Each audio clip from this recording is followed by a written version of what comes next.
Hi guys, അങ്ങനെ നമ്മൾ വിഷുവിൻ്റെ അന്ന് ഉച്ചയ്ക്ക് ശേഷം ബിരിയാണിയൊക്കെ തട്ടി. സോറി ഗൈസ്, ഞങ്ങളെ വീട്ടിൽ ബിരിയാണിയാണ് എല്ലാ വിഷുവിനും. ഓണത്തിന് മാത്രമാണ് സദ്യ ഉണ്ടാവാറ്.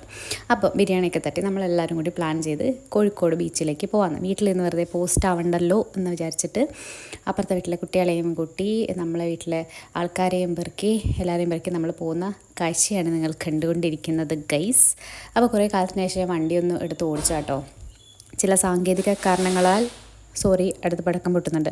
സാങ്കേതിക കാരണങ്ങൾ വണ്ടി എടുത്തിട്ടുണ്ടായിരുന്നില്ല. അങ്ങനെ വണ്ടിയൊക്കെ എടുത്ത് നമ്മൾ ബീച്ചിൻ്റെ അവിടെ എത്തി. ഭയങ്കര തിരക്കായിരുന്നു പാർക്കിങ്ങിനൊക്കെ വേണ്ടിയിട്ട്. അവസാനം ഒരു മൂലയ്ക്ക് നമുക്ക് പാർക്കിങ്ങൊക്കെ കിട്ടി.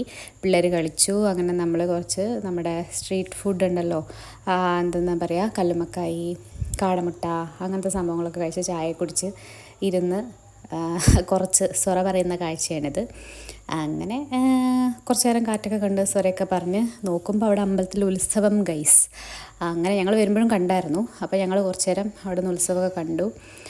അച്ഛനും പിന്നെ ബ്രദറൊക്കെ കൂടെ വണ്ടി എടുക്കാൻ പോയി. അപ്പോൾ ഞാനും പിള്ളേരും കൂടി അവിടെ നിന്ന് ഉത്സവമൊക്കെ കണ്ട് മതിമറന്ന് നിന്ന് പോയി.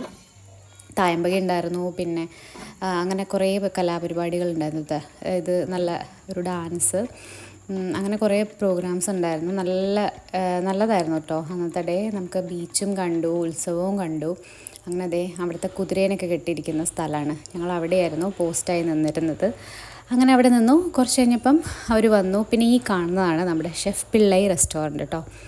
അപ്പോൾ അതൊക്കെ കാഴ്ചയൊക്കെ കണ്ട് ഞങ്ങൾ മടങ്ങുകയാണ് ഗൈസ്. ഇന്നത്തെ കാലിക്കറ്റ് വ്ലോഗ് അത്രയേ ഉള്ളൂ. അപ്പോൾ നമ്മൾ തിരിച്ച് വീട്ടിലേക്ക് പോവാം. ബൈ.